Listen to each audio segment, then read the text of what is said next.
नमस्कार, स्वागत है आपका हमारी खास इस पैनल में जिसका नाम हमने दिया है गुरुकुल। गुरुकुल इसलिए नाम दिया है कि देश में जिस तरह की क्षमता है और जिस तरह का पेनिट्रेशन लेवल है फाइनेंशियल लिटरेसी को लेकर, आज हम कोशिश करेंगे म्यूचुअल फंड महाकुंभ के इस पैनल में हमारी कोशिश होगी देश का एक एक आम जन भी इस 30 सवाल के जरिए वो आसान भाषा में म्यूचुअल फंड की एक एक बारीक बातें समझ सके। और इसमें साथ देने के लिए और आपको समझाने के लिए देश के 4 दिग्गज मेहमान हमारे साथ मौजूद हैं। हमारे साथ मोनिका हलन है, लेखक है, एनालिस्ट है, फाइनेंशियल टर्म्स को सिंप्लीफाई करने के लिए जानी जाती हैं। हमारे साथ संजय शाह हैं, सीएमडी हैं प्रूडेंट कॉर्पोरेट के। सुनील सुब्रमण्यम साहब हैं, सीईओ हैं सुंदरम म्यूचुअल फंड के। और हमारे साथ लक्ष्मी अय्यर हैं, सीईओ हैं इन्वेस्टमेंट स्ट्रैटेजी हैं कोटक ऑल्टरनेट एसेट मैनेजर से। आप सभी मेहमानों का बहुत बहुत शुक्रिया, आपने वक्त निकाला। और हमारा मकसद यही है म्यूचुअल फंड महाकुंभ के जरिए कि देश में फाइनेंशियल लिटरेसी की जो हवा चल रही है, देश में जो पोटेंशियल है, जो हमारी ग्रोथ स्टोरी 5 ट्रिलियन 7 ट्रिलियन की हम बातें करते हैं, उसका फायदा एक एक आदमी को मिले। इसलिए हमने सवाल भी 30 ऐसे चुने हैं जो बिल्कुल ही आसान है। आप लोगों के लिए तो ऐसे सवाल आपको लगेगा कि किस तरह के सवाल पूछे जा रहे हैं, लेकिन जो ग्रोथ जो दिख रही है देश में वो छोटे शहरों में दिख रही है, छोटे गांवों में दिख रही है। मनी मैटर्स के मामले में, फाइनेंशियल मैनेजमेंट के मामले में हर कोई चाहता है कि उनकी जागरूकता बढ़े, लेकिन हम कभी कोशिश नहीं करते। हम ऐसी भाषा का इस्तेमाल करते हैं कि वो डर जाते हैं। दुनिया का कोई भी ऐसा शख्स नहीं होगा जो पैसों के बारे में और पैसे से जुड़े हुए कोई टर्म्स को समझना ना चाहे, लेकिन हम समझा किस तरह से रहे हैं, ये सबसे बड़ी दिक्कत है। और इसलिए देश में पहली बार म्यूचुअल फंड महाकुंभ हुआ है ईटी नाउ स्वदेश के जरिए। सबसे पहला सवाल लक्ष्मी मैम आपसे मेरा होगा। मेरा पहला सवाल यही है कि म्यूचुअल फंड में किसी को भी कब निवेश शुरू करना चाहिए? सबसे पहले तो निवेश महाकुंभ, ये जो कॉन्सेप्ट आपने क्रिएट किया है ये बहुत ही सराहनीय है, क्योंकि आम जनता जो है, जो शायद जैसे हम बोलते हैं फाइनेंशियली इनिशिएटेड नहीं है, उनको भी आप टच करना चाहते हो, तो कॉन्ग्रेचुलेशंस ऑन दैट, नंबर 1। दूसरी बात जो आपका जो सवाल था, म्यूचुअल फंड में कौन निवेश कर सकता है और कब निवेश कर सकता है, मेरे हिसाब से इसके लिए कोई टाइम नहीं होता है। जैसे आपके पास पैसे होते हैं, आमदनी जब होती है तब खर्चा आता है और खर्चे के साथ बचत आती है। जब बचत आती है तब हमें निवेश करना चाहिए। तो बहुत ही सिंपल क्वेश्चन का बहुत सिंपल आंसर ये है कि जब आपके पास पैसे होते हैं तो बचत को आप निवेश के माध्यम में म्यूचुअल फंड में आप लगाना शुरू कर दें। ओके, मतलब एज की आपकी परवाह नहीं करी है। जब भी आपको बचत हो रही हो, आपको लग रहा हो, और बचत तो कभी भी हो सकती है, आप सबसे पहले जो से इन्वेस्टमेंट करना है उसके लिए पैसे निकाले, फिर खर्च करें, उस तरह से प्लानिंग करें। इनकम बढ़ाने की जरूरत नहीं है, आपको बचत सबसे पहले करना है, फिर उसके बाद खर्च के बारे में प्लानिंग करनी है। सुनील सर, आपसे मेरा सवाल होगा, म्यूचुअल फंड में निवेश की जब भी बात आती है ना, तो लोगों को लगता है काफी रिस्क है। तो कौन कौन से ऐसे रिस्क होते हैं जो म्यूचुअल फंड इन्वेस्टमेंट से जुड़े हुए होते हैं? देखिए, रिस्क अल्टीमेटली ये होता है कि जिंदगी की रिस्क है। क्यों मैं बता रहा हूं कि हमें पता है कि पानी का बोतल लीजिए, बिस्लेरी का बोतल आपको यहाँ 10 रुपए में मिलता है, मगर राजस्थान के अंदर जोधपुर के बगैर में थार डेजर्ट में वही बोतल पानी के लिए आप 1000 रुपए देने के लिए तैयार होंगे, राइट? तो आपको पैसा मार्केट से बनता है ऐसे कि देश की जो प्रगति हो रही है उसका लाभ जो कंपनी जो स्टॉक मार्केट में, शेयर बाजार में है, उनके प्रॉफिट से होता है। बट उसके अलावा उसके लिए डिमांड कैसा होता है, जैसे पानी की बात कही मैं, तो जहां पे आपको डिमांड घटता है इस चीज के कारण, क्योंकि किसी निवेशक को दूसरा कोई अच्छा रास्ता दिखे तो पैसा उसमें डालता है, समझ लीजिए। तो हमारे मार्केट में रिस्क इसलिए आता है क्योंकि बाहर वाले जो होते हैं, FIS जिनका नाम दिया जाता है, उनके लिए कभी इंडिया अच्छा लगता है, कभी ब्राजील अच्छा लगता है, कभी चीन अच्छा लगता है। तो पैसे को जब इंडिया में डालते हैं तो हमको भरपूर लाभ मिलता है, जब पैसा इंडिया से निकलते हैं तो नुकसान होता है। इसके ऊपर हमारा कोई कंट्रोल नहीं होता है, क्योंकि हमारी जो क्या कहूंगा मैं खूबसूरती जो हमें दिखती है, बाहर वाले को शायद दूसरा कोई और लड़की खूबसूरत दिखे तो नेचुरली उसकी अटेंशन डाइवर्ट होती है। तो क्या फोकस करना है कि लॉन्ग टर्म में ये बात होती है कि अल्टीमेटली प्रगति इंडिया का जो लॉन्ग टर्म में एक हमारी डेमोग्राफिक डिविडेंड जो कहते हैं, जार्गन यूज कर रहा हूं सॉरी, यानी हमारी देश की जो पॉपुलेशन जो बढ़ती जा रही है ना, उसका एडवांटेज है कि हमारी वर्ल्ड की यंगेस्ट पॉपुलेशन है और शायद चीपेस्ट लेबर फोर्स। तो उसके कारण वर्ल्ड की जो प्रोडक्शन इंडिया में आने का बहुत बड़ा एक फ्यूचर भविष्य जो दिखता है उसका लाभ आपको स्टॉक मार्केट से पा सकते हैं। मगर बीच में होता है कि तेल के दाम के बढ़ने के कारण इंडिया अच्छी नहीं दिख रही है उनके लिए, तो निकालते हैं तो डाउन होता है मार्केट। मगर लॉन्गर टर्म में अल्टीमेटली ये मैटर नहीं करती, क्योंकि लॉन्ग टर्म में सब इवन आउट हो जाता है। कि अल्टीमेटली आपको देश की प्रगति से जो स्टॉक मार्केट कंपनीज की जो अर्निंग्स बढ़ती है, आप जब म्यूचुअल फंड के थ्रू उन कंपनियों को खरीद रहे हैं तो मान लीजिए आप उनके ओनर बन रहे हैं। तो जैसे मैं कहूंगा कि अल्टीमेटली रिस्क आते हैं मार्केट के लिए डिमांड सप्लाई के कारण, कुछ और नहीं है। और ये डिमांड सप्लाई को कंट्रोल करने वाली अल्टीमेटली आपको इंडिया का ग्रोथ है। तो लॉन्ग टर्म में ये रिस्क ऑटोमेटिकली आपको सेटल हो जाएंगे। तो एक ही सलाह है मेरी कि रिस्क के कारण आपको लॉन्ग टर्म निवेश करना है, बस और कुछ बात नहीं। ओके, यानी लंबी अवधि में किसी तरह का कोई रिस्क नहीं होता। हमने कई सारे दौर देखे, 2008 की मंदी में देखा। मैं 15 साल से ज्यादा से बिजनेस जर्नलिज्म में हूं, उस दौरान भी कई बार मंदी आई। 2008 की मंदी के बाद कोरोना जैसे भी दौर देखे, सब कुछ खत्म होता है। तो लंबी अवधि में कोई जोखिम नहीं होता है। शॉर्ट टर्म में जब आप सट्टेबाजी करेंगे, स्पेकुलेशन करेंगे, तब हो सकता है कि आपके लिए तमाम तरह के रिस्क हो।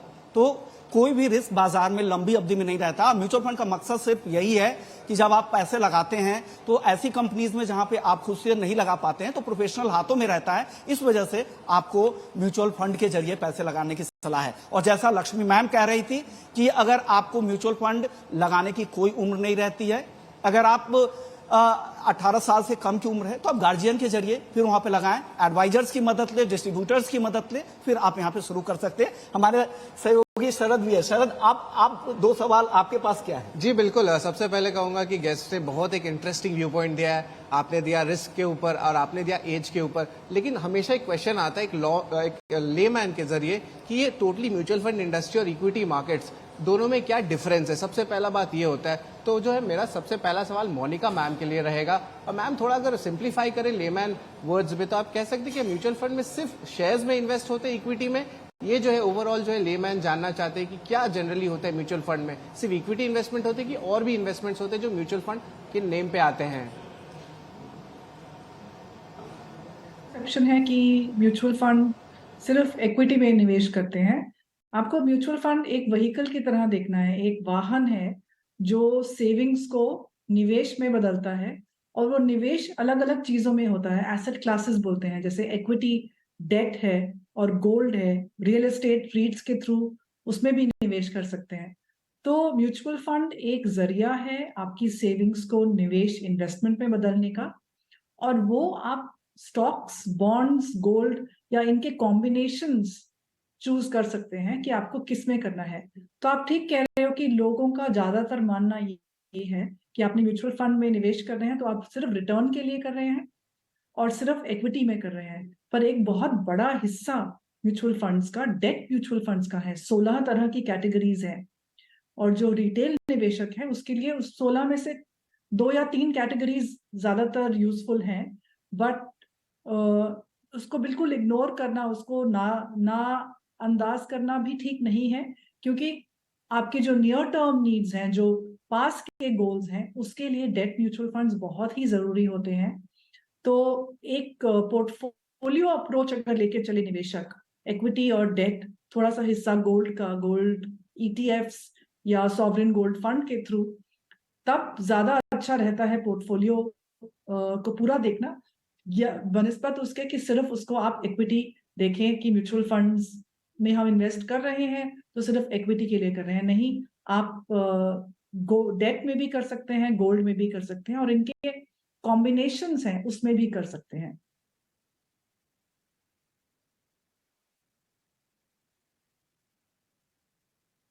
जी बिल्कुल, ये बहुत एक इंटरेस्टिंग बात मोनिका मैम आपने कही है और हमारे व्यूअर्स को जो है पूरी तरह समझाया है कि क्या सेगमेंट्स हो सकते हैं, किस तरह म्यूचुअल फंड जो है ओवरऑल इन मार्केट्स में आते हैं। लेकिन सवाल मेरा संजय सर से है और ये इंपॉर्टेंट बात है कि सबसे ज्यादा पूछा जाता है, स्पेशली जब मैं कोई गांव में जाता हूं तो सब पूछते हैं अगर म्यूचुअल फंड का खाता खुलवाना है तो क्या बैंक अकाउंट जरूरी होता है? ऑफकोर्स हम लोग शहर में देखें तो ऑनलाइन हम कर लेते हैं, लेकिन ये एक बहुत बड़ा सवाल मुझे देखा जाता है जब मैं टियर 2, टियर 3 सिटीज में जाता हूँ। तो संजय सर जरा आप बताएंगे सर कि इसका क्या ओवरऑल मतलब है? डेफिनेटली आई थिंक बिकॉज आज की तारीख में इन्वेस्टमेंट करने के लिए अप टू 50,000 रुपीज का आप कैश इन्वेस्टमेंट कर सकते हो म्यूचुअल फंड के अंदर। मगर जब रिडेम्पशन की बात आती है तो वो पैसा आपके बैंक अकाउंट में ही आएगा, इसलिए बैंक अकाउंट होना बहुत ही जरूरी है। That is number 1। Second, permanent account number भी होना जरूरी है, उसके बगैर आपका बैंक अकाउंट नहीं खुलेगा। सो दो चीजें बहुत ही मायना रखती है। जब आपको म्यूचुअल फंड की जर्नी की शुरुआत करनी होगी तब आपका बैंक अकाउंट होना चाहिए, आपका परमानेंट अकाउंट नंबर होना चाहिए और आपका केवाईसी हुआ होना चाहिए। तो ये 3 चीजें आपकी बहुत ही जरूरत रखती है। पर एक बात मैं पक्का बताना चाहूंगा आपको कि कोविड के बाद जो पूरा डिजिटल रिवॉल्यूशन आया हुआ है, यूपीआई बेस्ड, आधार बेस्ड जो प्रोसेस बनी हुई है, उसकी वजह से आई थिंक इन्वेस्टमेंट बहुत ही इजी हो चुका है। इसलिए ये सवाल आज की तारीख में बहुत बड़ा सवाल नहीं है लोगों के मन के अंदर कि मैं अकाउंट कैसे खोलूं और कैसे इन्वेस्टमेंट करने के लिए जाऊं, क्योंकि प्रोसेस बहुत इजी हो चुकी है।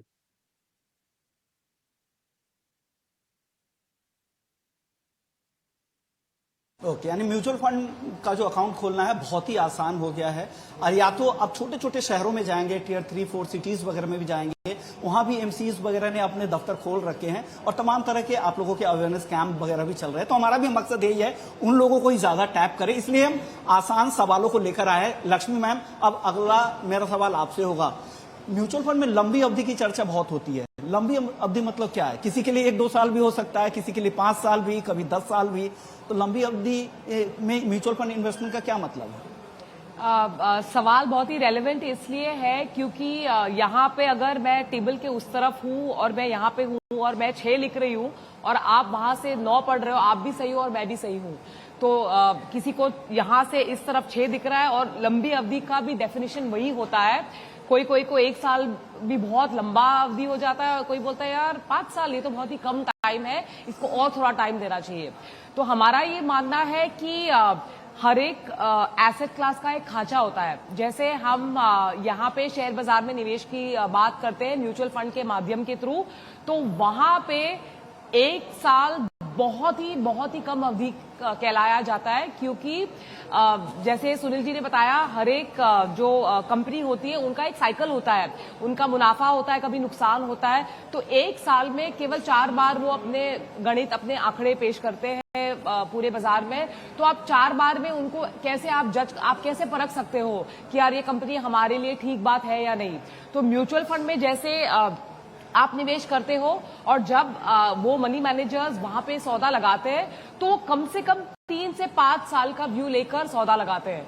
और ठीक उसी तरह जब हम भी पैसा लगाते हैं म्यूचुअल फंड में, जैसे म्यूचुअल फंड इक्विटी यानी जहां पे शेयर्स में निवेश होता है, जब हम वहां पे पैसा लगाते हैं तो कम से कम 3 से 5 साल का होराइजन रखिएगा।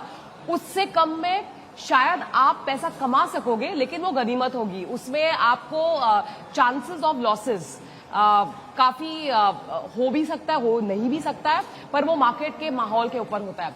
तो 3 से 5 साल का बहुत ही कंफर्टेबल टाइम होराइजन है कि इतना तो आप समय दे दीजिए। अगर यही बात अगर हम बॉन्ड्स यानी फिक्स्ड इनकम में निवेश की हम बात करें तो जैसे मोनिका जी ने बताया 16 तरीके के कैटेगरीज हैं। तो अगर आप बैंक एफडी जैसे माइंडसेट वाले हो तो आप 1-1.5 महीना भी पैसा लगा सकते हो, 1 साल भी लगा सकते हो। तो वहां पे जो टाइम का पीरियड होता है ना, वो थोड़ा आप मैनेज कर सकते हो। लेकिन जब शेयर बाजार की बात आती है म्यूचुअल फंड के माध्यम से, तो 3 से 5 के नीचे आप बिल्कुल टाइम लगा के मानिएगा कि इतने में आपका पैसा बनने का चांसेस ज्यादा है। ओके, अगर आपने कैटेगरी इक्विटी म्यूचुअल फंड की चुनी है तो आपको कम से कम 3 साल का व्यू तो रखिए ही, तभी आपको, क्योंकि बाजार में अगर उतार चढ़ाव भी आते हैं, अगर मंदी का भी दौर चलता है तो 1-2 साल तो लग ही जाता है, फिर रिकवरी आने में, फिर उस तरह के लेवल्स आने में वक्त लगता है। इसलिए 3 से 5 साल। फिर लंबी अवधि अगर डेट के लिए अलग हो सकता है, कैटेगरी वाइज लंबी अवधि अलग अलग हो सकते हैं, टाइम फ्रेम अलग अलग हो सकते हैं। सुनील सर, अब मेरा अगला सवाल होगा, बहुत ही सिंपल सवाल आपसे है कि सिस्टमैटिक इन्वेस्टमेंट प्लान क्या होता है, एसआईपी क्या है? देखिए, आजकल सोच बदल गई है ना। पहले तो ऐसा होता था कि हम हर महीने पैसा इकट्ठा करके फिर घर खरीदते थे। आज पहले घर खरीद रहे हैं और किस्तों में उसका ईएमआई के जरिए 20 साल 30 साल तक उसको पे करते हैं, राइट। तो अगर आप खरीदने के लिए थोड़ी अवधि, लंबी अवधि में थोड़ी थोड़ी करने के लिए तैयार है, तो निवेश के लिए भी ऐसा प्रोग्राम होता है एसआईपी, यानी आपको जो फ्यूचर में आपको खरीदना है। देखिए, अल्टीमेटली इन्वेस्टमेंट जो करते हैं, निवेश का अर्थ क्या होता है? कुछ नहीं, बट आपके कंजम्पशन को आज से कल तक पोस्टपोन करना। आप क्यों निवेश कर रहे हैं?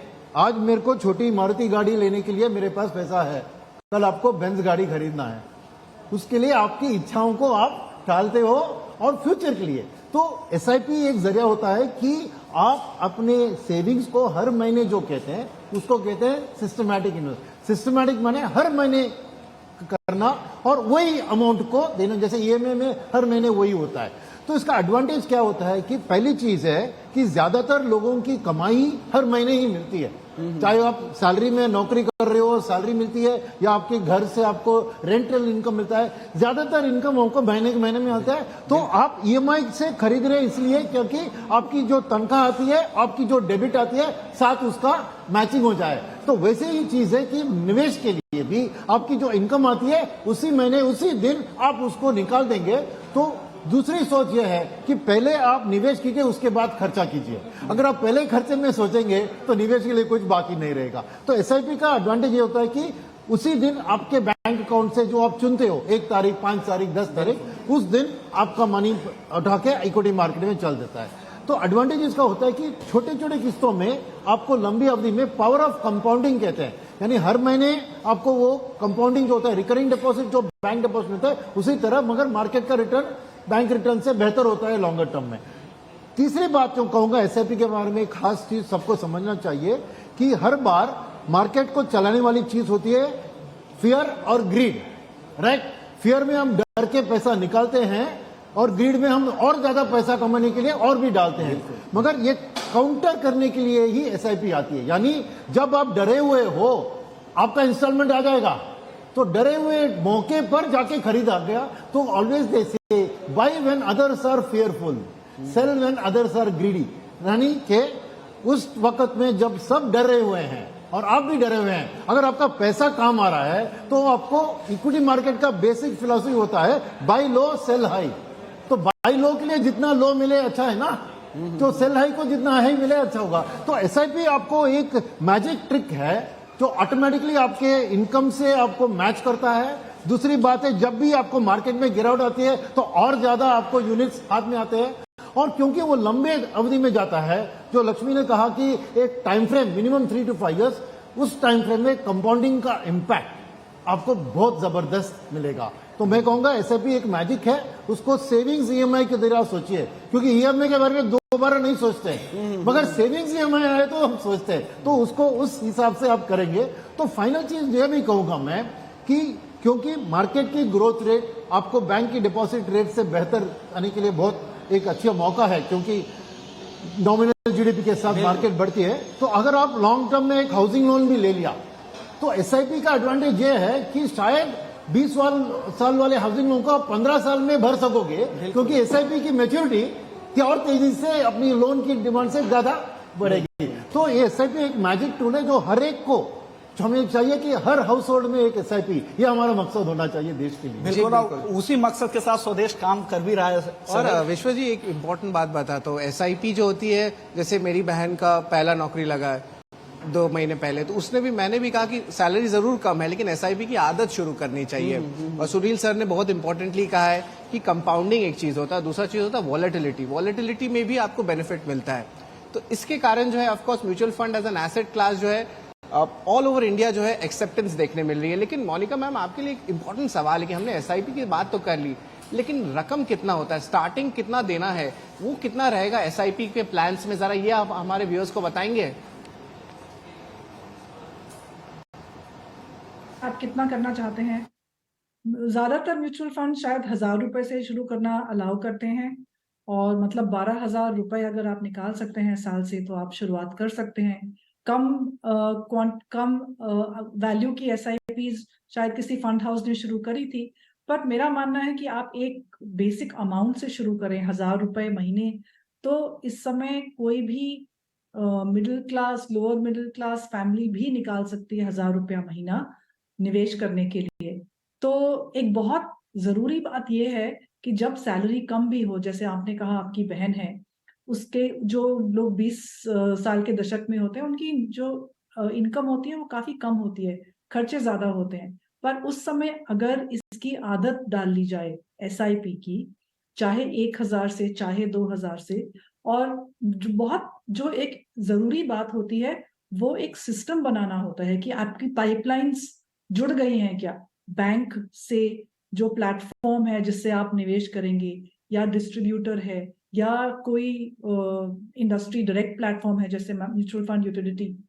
क्या आपने वो पाइप्स क्रिएट कर दी हैं अपने बैंक अकाउंट और प्लेटफॉर्म या इंटरमीडियरी के साथ, कि आप हर महीने चाहे तो उस अमाउंट को बढ़ा सकते हैं। अगर आप चाहे, जैसे आपका इंक्रीमेंट आता है तो आपको 10 सेकंड नहीं लगेंगे ऑनलाइन जाके उसको अपडेट करने में या नया एसआईपी खोलने में। तो बहुत जरूरी है एक आदत डालना एसआईपी की, चाहे 1,000 रुपए से शुरू करें, और ये जानना कि जैसे जैसे इंक्रीमेंट आता है, जैसे जैसे आपकी सैलरी बढ़ती है, वैसे आपको एसआईपी को अपडेट करना है, उसमें ज्यादा निवेश करना शुरू करना है। तो और या जैसे कभी बोनस आया या कहीं से कोई पॉलिसी मैच्योर हुई या इंक्रीमेंट आया, तो उसको लेके आपने एसआईपी तो आपका चल रहा है, उस समय आप लंपसम निवेश उसमें कर सकते हैं। तो 2-3 बातें याद रखनी है, हैबिट बनानी है, पाइप्स बनानी है, एक सिस्टम बनाना है और एक आदत डालनी है निवेश करने की एसआईपी के थ्रू।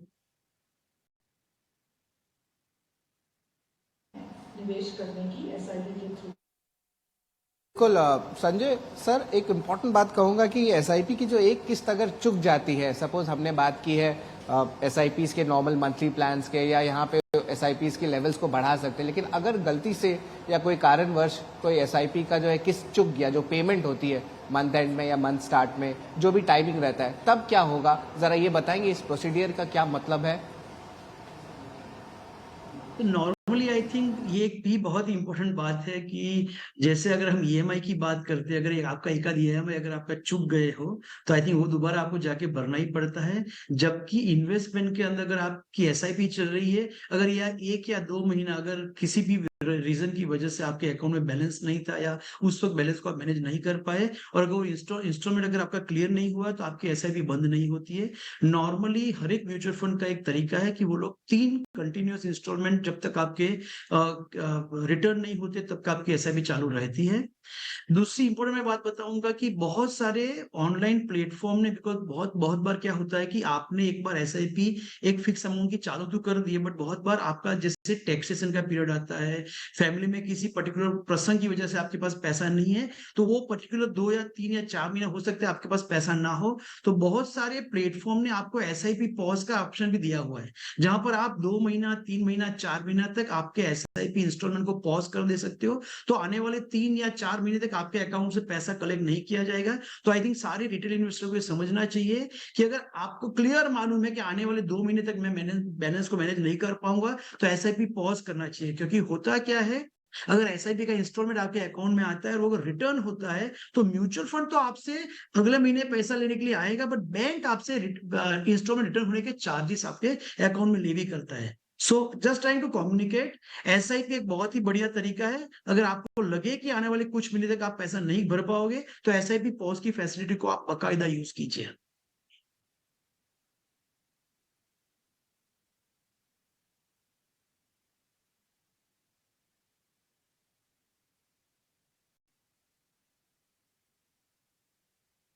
यानी आप संजय जी को सुन रहे थे कि आपको एसआईपी कब शुरू करना चाहिए, कब बंद करना चाहिए। बंद करने में भी कोई दिक्कत नहीं है। एक छोटा सा लोगों के मन में बहुत सारी दुविधाएं रहती, क्या शुरू और बंद करने में कोई दिक्कत तो नहीं होती होगी?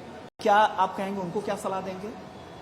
मैं समझा नहीं क्या। एसआईपी शुरू करने या बंद करने में किसी तरह की कोई दिक्कत या कोई आपको एप्लीकेशन या कोई इस तरह के डॉक्यूमेंट्स तो नहीं सबमिट करने पड़ते, आसानी से बंद कभी भी हो जाते? बहुत आसान। देखिए आजकल यूपीआई का दिन जमाना है, तो आपको आधे घंटे के अंदर आपका नए निवेशक को अपना केवाईसी करा के एसआईपी को शुरू कर सकते हैं।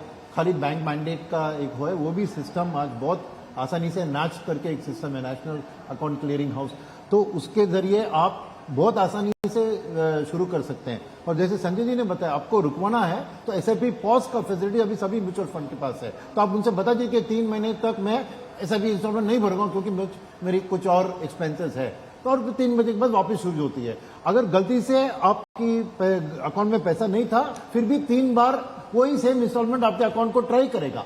तो एक मिस हो गया तो अगले दिन भी आप पैसा लगाएंगे तो अगले इंस्टॉलमेंट में वो जुड़ के डेबिट हो जाएगा। तो बिल्कुल इतना आसान, मैं कहूंगा कि कुछ और नई चीज है। और ब्यूटी होता है कि एसआईपी का फोलियो अगर खोल दिया आपने, आप कह रहे थे कि बोनस मिल गया दिवाली का, तो उसी फोलियो में आप 10,000 को भी लगा सकते हैं जहां पे 8,000 की चल रही है। बिल्कुल अलग आपको कोई और फोलियो खोलने की जरूरत ही नहीं है, मतलब तो SIP फोलियो में आप लमसम भी डाल सकते हो। तो एसआईपी एक एवेन्यू है, ये मत समझिए कि खाली महीने में डालना है। मैं समझूंगा कि अगर आपको मार्केट में गिरावट दिखे और बीच में भी डालना है आपको पैसा, आप पैसा लूज है आपके पास तो डाल दीजिए उसी में। बिल्कुल टॉप अप कर दीजिए, वहां पे ऐड करते जाइए। आपको जब भी मौका मिले, जब भी लगे कि एक्स्ट्रा फंड है तो आप ऐड करते जाइए। और जिस तरह से एंट्री आसान है उसी तरह से कभी भी आपको लगे कि आज इस बार इस महीने में हमारे पास पैसे नहीं है तो पॉज कर दीजिए। फिर उसके लिए कोई चार्ज भी एमसीज की तरफ से नहीं लगाई जाती है। हमारे साथ बने हुए हैं और आपके सभी आसान जो भी आपके मन में म्यूचुअल फंड से जुड़े हुए सवाल होते होंगे, हर सवालों के जवाब हम इन दिग्गजों से जानने की कोशिश करेंगे। लक्ष्मी मैम, बहुत सारे इन्वेस्टर्स होंगे, उनके मन में होता होगा अगर मेरी डेथ हो गई तो मेरे म्यूचुअल फंड निवेश का क्या होगा, क्या होता होगा? देखिए, म्यूचुअल फंड में नॉमिनी का एक खांचा होता है जहां पे हम बोलते हैं कि वो अनिवार्य है, आप उसको भरे जरूर।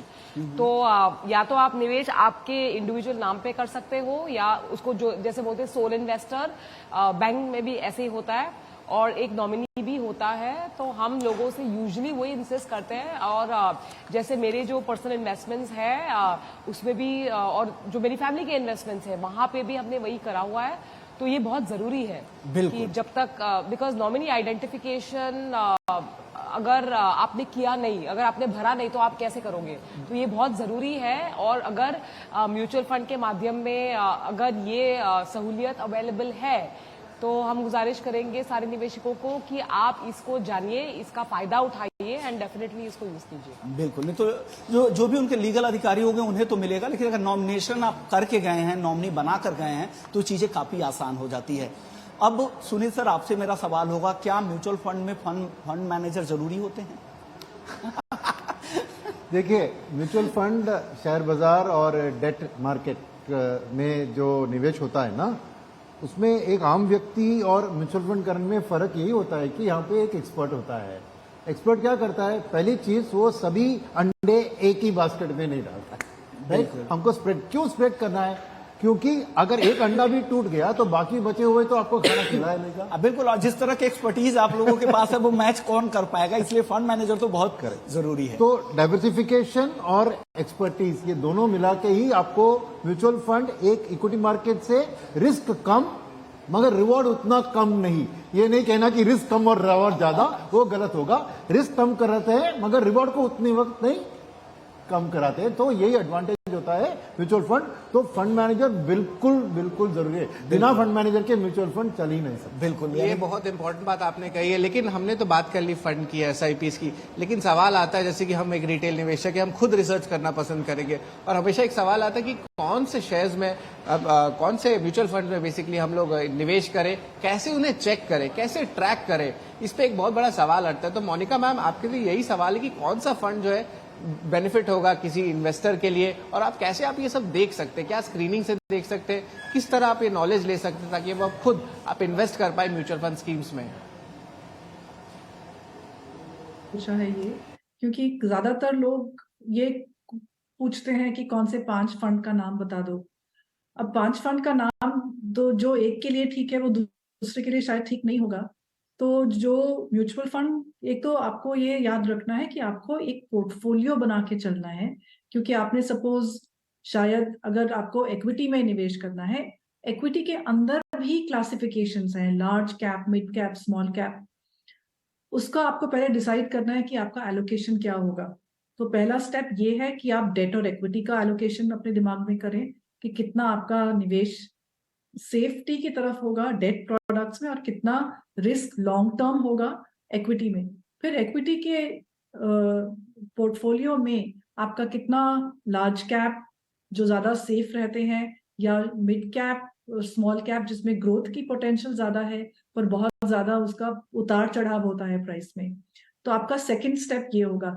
तीसरा ये होगा कि आप अब स्कीम को जब चूज करेंगे, लार्ज कैप में देख लीजिए या मिड या स्मॉल कैप में, तो आपको कंसिस्टेंसी ऑफ रिटर्न देखना पड़ेगा।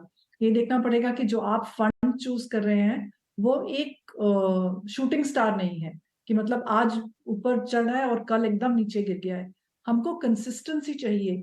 क्लास का टॉपर हमेशा नहीं होता है वही जो टॉप क्वार्टाइल में आ जाए, जो ऊपर के 25% फंड्स स्कीम्स हैं, आपका जो चोजन फंड है वो उसमें साल दर साल उसका नाम आता रहे, तो 10 साल 15 साल तक कंसिस्टेंट रिटर्न दिखाए वो वाली स्कीम।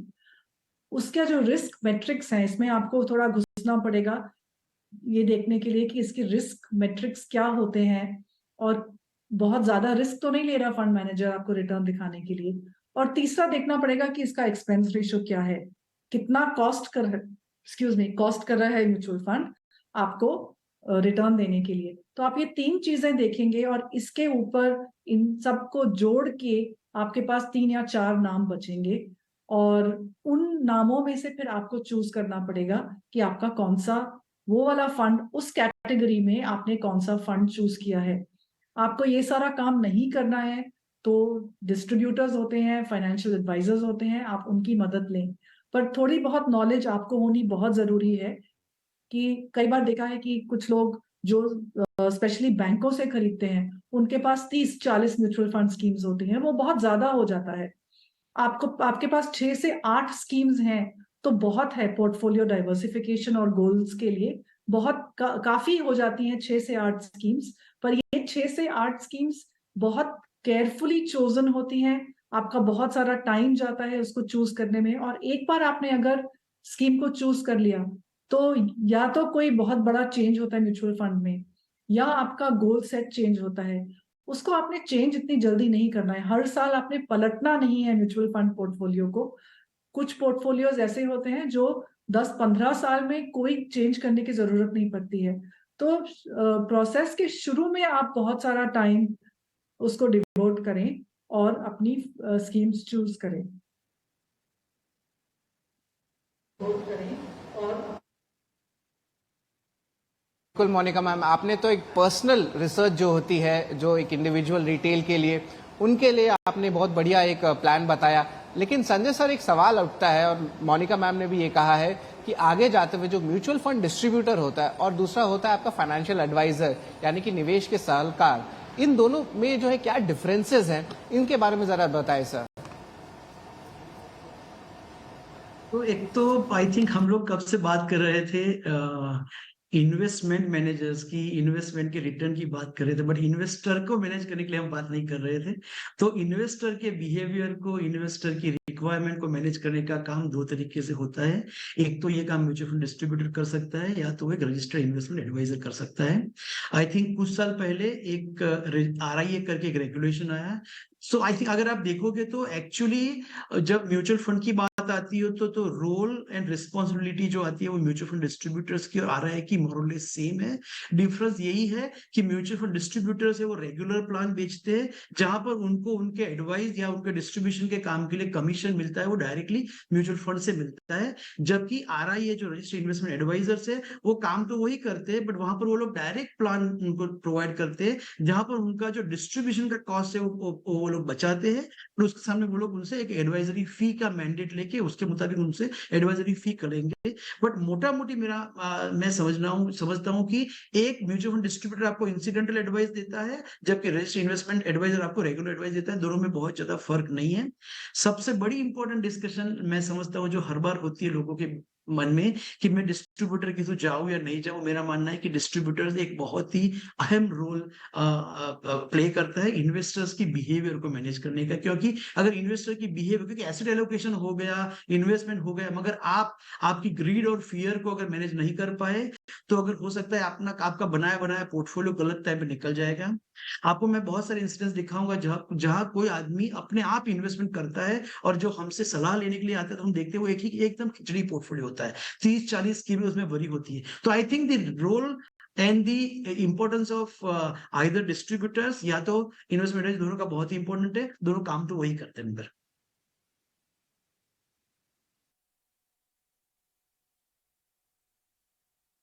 अब चलिए, अब अगले राउंड में ना हम सिर्फ रैपिड फायर की तरफ पे आप लोगों से सवाल लेंगे, तो मैं फटाफट से जाने की कोशिश करूंगा। सवाल वही रहेंगे, आपसे ही सुनील सर शुरू कर लेते हैं। म्यूचुअल फंड में कितनी बार पैसे निकाल सकते हैं, एग्जिट रूट क्या होता है और साथ ही क्या कोई लॉक इन भी होता है?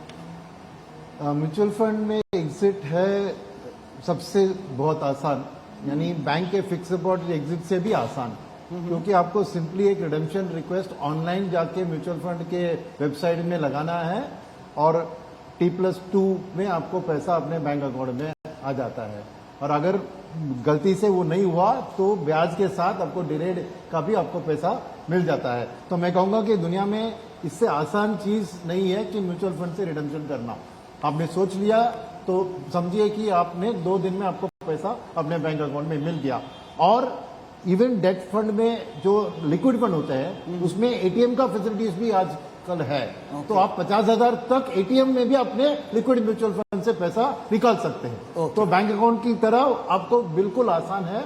समझिए कि the most liquid product in the world है म्यूचुअल फंड। तो पैसा निकालने के वक्त आपको निकालने से कौन मना करेगा, वो बात बहुत इंपॉर्टेंट है। निकालना बहुत आसान है, यानी निकालना बहुत आसान है। ओपन एंडेड हो तो कभी भी एग्जिट करे T+2 दिनों में, और लिक्विड है तो सेम डे में भी आप निकाल सकते हैं। लक्ष्मी मैम, NAV क्या होता है, नेट एसेट वैल्यू के बारे में बताएं।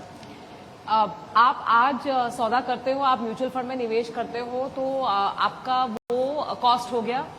अब मार्केट के उतार चढ़ाव के हिसाब से उसकी एक वैल्यू बनती है जिसको हम मार्केट वैल्यू बोलते हैं, और उसमें थोड़ा बहुत खर्चा होता है जो कि रोज काम चलाने का AMC उसका खर्चा लगाती है।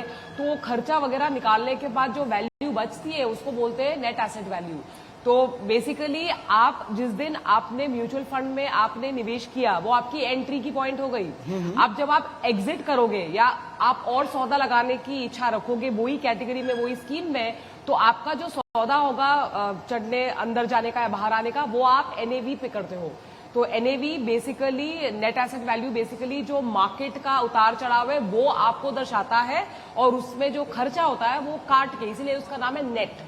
ग्रॉस माने खर्चे के साथ, नेट माने ये सब खर्चा निकालने के बाद जो आपको दिखाई देता है उसको बोलते हैं नेट एसेट वैल्यू। क्या कुल या आसान भाषा में ये भी कह सकते हैं जिस भाव पे आप एग्जिट कर रहे हैं, एंट्री करेंगे, जो भाव आपको दिख रहा है वही आपके लिए NAV है। NAV पे ही आपको एक ही प्राइस, एक ही नंबर, एक ही आंकड़ा होता है हर एक म्यूचुअल फंड के स्कीम में। आप जब निवेश करते हो तो वो एक आंकड़ा जो होता है आपका जो NAV होता है, उसी को आप देख के खरीद सकते हो, उसी को देख के आप उसी के ग्रोथ के आधार पे आप देख भी सकते हैं कि किस तरह का रिटर्न भी आ रहा है। क्या FD और RD, लक्ष्मी मैम, क्या पर्याप्त नहीं है कि हम म्यूचुअल फंड की तरफ एंट्री करें? पर्याप्त इसलिए नहीं है क्योंकि जैसे हम बोलते हैं लीनियर ग्रोथ, मरे हुए आदमी की दिल की धड़कन कैसे होती है, धड़कती नहीं है, वो स्ट्रेट लाइन होती है। तो अगर आपको सर्टेनिटी चाहिए, मतलब आपको ब्याज चाहिए कि आज हम 100 रुपए लगा रहे हैं और 1 साल बाद हमको 8% मिलेगा, तो हमारा 100 रुपया 108 रुपया बन जाएगा, इसको बोलते हैं गारंटीड। तो वो अगर आप वैसे इन्वेस्टर कैटेगरी के हो तो आप लगाइएगा फिक्स डिपॉजिट या रिकरिंग डिपॉजिट जैसे हम बोलते हैं। लेकिन अगर आप बोलते हो कि बाजार के उतार चढ़ाव में मुझे भी फायदा होना चाहिए, हमारा पैसा लंबी अवधि में लगा हुआ है, तो आपके लिए म्यूचुअल फंड अनिवार्य है। ओके, अब अगला सवाल संजय जी आपसे मेरा होगा, क्या कोई नाबालिग म्यूचुअल फंड में निवेश कर सकता है? यस, माइनर और नाबालिग म्यूचुअल फंड में इन्वेस्टमेंट कर सकता है, और उसके लिए उसका बैंक अकाउंट होना जरूरी है और उसके गार्डियन के थ्रू उसके अंदर इन्वेस्टमेंट होता है। और डेफिनेटली आज की तारीख में हम देखते हैं कि बहुत सारे मदर फादर पेरेंट्स उनके चिल्ड्रन के नाम के अंदर पहले से इन्वेस्टमेंट का प्लानिंग करते हैं, जब ताकि वो उनके लिए वेल्थ क्रिएशन का बहुत ही अच्छा काम हो। तो मैं समझता हूँ कि अगर पहले से आपने आपके माइनर के नाम में, नाबालिग के नाम में इन्वेस्टमेंट चालू किया हुआ है, तो सेंटिमेंटली भी, इमोशनली भी वो पैसा बहुत लंबे टाइम के लिए रुकता है। तो हम नॉर्मली हर बार लोगों को सजेस्ट करते हैं कि आप आपके चिल्ड्रन के पर्पस के लिए जो पैसे इन्वेस्ट करते हैं उनके नाम में ही करिए, ताकि वो आपको नॉर्मली उसको टच करने का मन ना हो।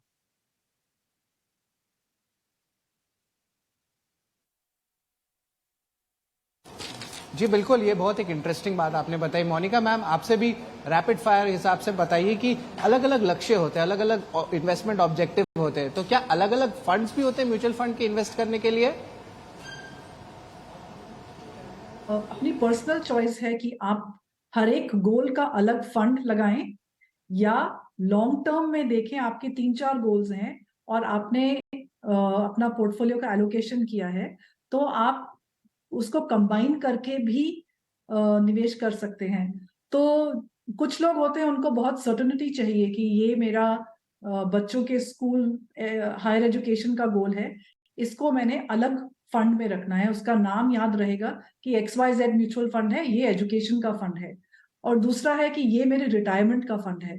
हो सकता है पोर्टफोलियोज बिल्कुल एक जैसे हो सकता है सिर्फ स्कीम्स में फर्क हो, ठीक है।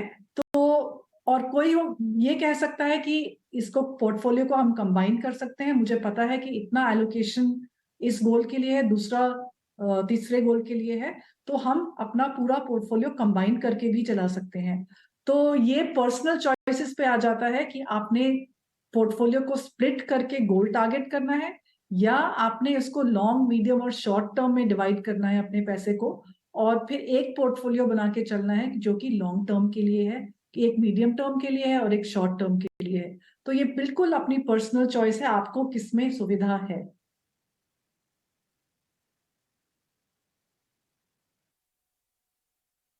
जी बिल्कुल मोनिका मैम, एक और सवाल रहेगा कि जो म्यूचुअल फंड हाउसेज होते हैं इसमें यहाँ पे क्या पासबुक जारी करना भी जरूरी होता है? ये भी एक सवाल उठता है जब हम कॉन्वर्सेशंस करते हैं हमारे व्यूअर्स के साथ, तो ये इसका क्या जवाब होगा मैम? पासबुक म्यूचुअल फंड में नहीं होती, वो अकाउंट स्टेटमेंट देते हैं।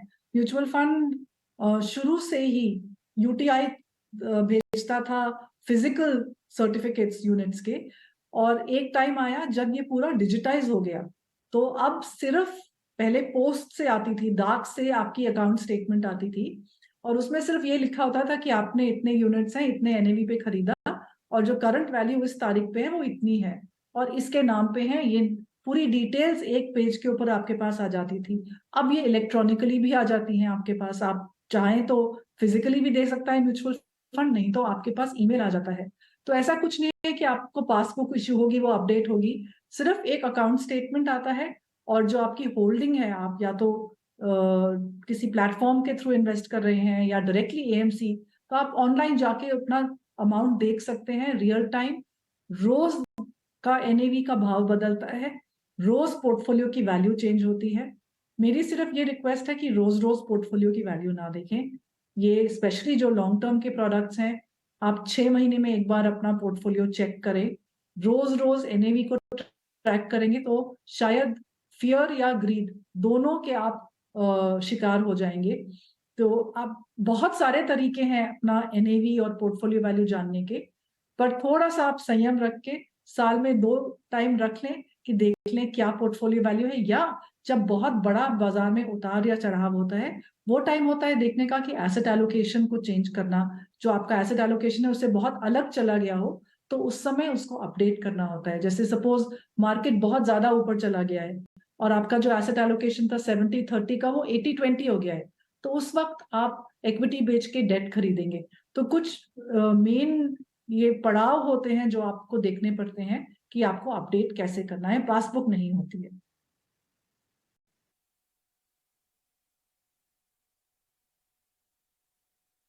संजय सर, आपके लिए 2 फटाफट सवाल है। सबसे पहला सवाल हो रहा है कि आपके जो इन्वेस्टमेंट होती है म्यूचुअल फंड में, वो आप बैंक के जरिए या पोस्ट ऑफिस के जरिए या दोनों के जरिए भी कर सकते हैं कि नहीं, ये जरा बताएं। आई थिंक हमारा आज की तारीख में जो भी इन्वेस्टमेंट हम लोग मोबिलाइज करते हैं वो सारा म्यूचुअल फंड के अंदर है, वो बैंक के थ्रू ही होता है, पोस्ट ऑफिस के थ्रू नहीं हो रहा है। हम पोस्ट ऑफिस की स्कीम्स को मार्केट नहीं कर रहे हैं, तो I think the post office के जरिए से म्यूचुअल फंड में इन्वेस्टमेंट नहीं होगा। वो आई थिंक आपके लिए वो आपको बैंक के तरीके से, बैंक के थ्रू ही करना पड़ेगा।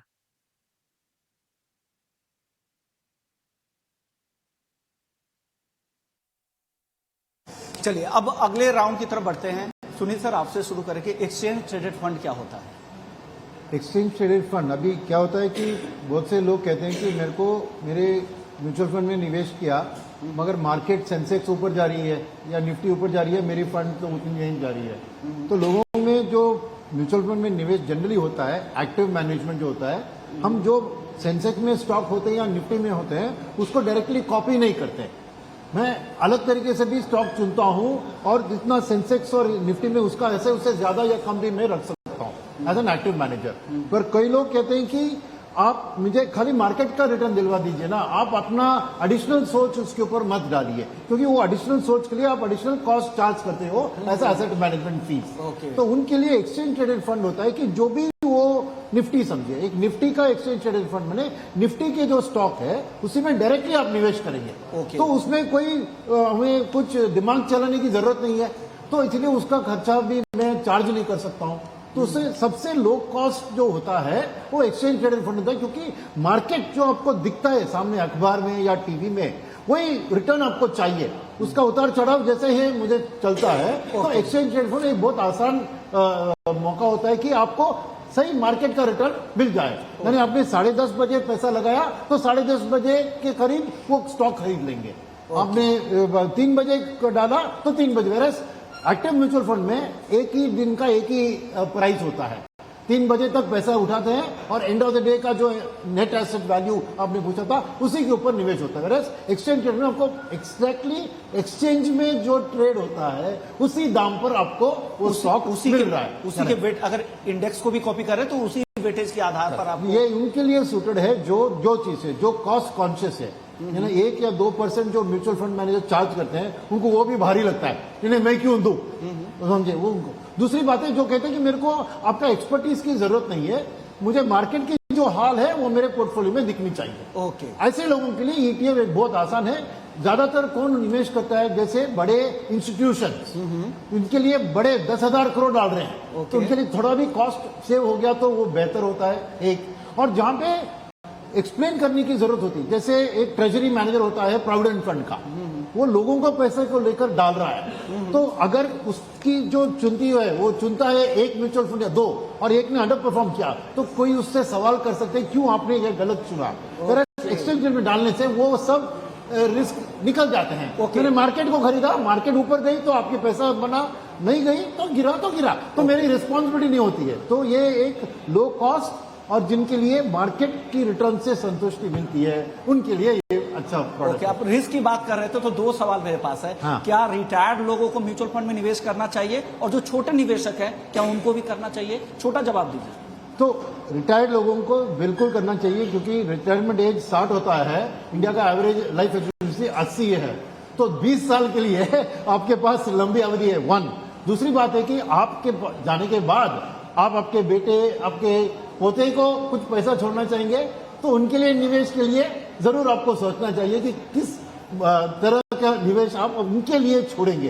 तो रिटायर्ड लोगों के लिए बिल्कुल बनता है, क्या वो क्लैरिटी लीजिए कि किसके लिए आप कर रहे हैं, अपनी कुछ फ्यूचर एक्सपेंस के लिए कर रहे हैं या आपके पोते के लिए फ्यूचर के कर रहे हैं, उस अवधि पे आप स्कीम चुन सकते हैं। 1 सेकंड आपने पूछा जो क्या छोटे निवेशक भी कर सकते हैं? छोटे बिल्कुल, क्योंकि 100 रुपया तक एसआईपी में ले सकते हैं। यानी 100 रुपए की जो एसआईपी है वो भी बाजार में मौजूद है, क्यों नहीं, तो हर कोई यहाँ पे इन्वेस्टमेंट कर ही सकता है। और इसमें एक चीज है, आपके घर में आपकी नौकरानी है, उसका फ्यूचर का देखभाल कौन करेगा?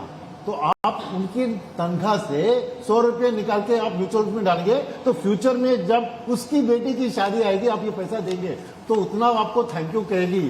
तो मैं कहूंगा कि खाली आपके बारे में सोचिए, आपके ऊपर जो डिपेंडेंट है, आपके सर्वेंट, ड्राइवर, उनके लिए ये 100 रुपए डाल के उनके भविष्य के लिए भी आप सपोर्ट कर सकते हैं। ओके। लक्ष्मी मैम, निवेश करना बचत करने से बेहतर क्यों माना जाता है? आपका गुरु ज्ञान चाहिए 2 लाइन में। देखिए, बचत उतना ही आपको, मतलब अगर गाड़ी के माध्यम से आपको समझाऊं तो वो बचत से आप गाड़ी का पहिया चेंज कर सकते हो, लेकिन निवेश के माध्यम से आप गाड़ी को ही अपग्रेड कर सकते हो। तो आपको ये गार्ड बांध लेना है कि हमको केवल उसके पुर्जे जो ढीले पड़े हुए हैं उसको टाइट करना है, तो वो बचत से काम हो जाएगा। लेकिन हम इच्छा रखते हैं कि हमको ग्रोथ चाहिए।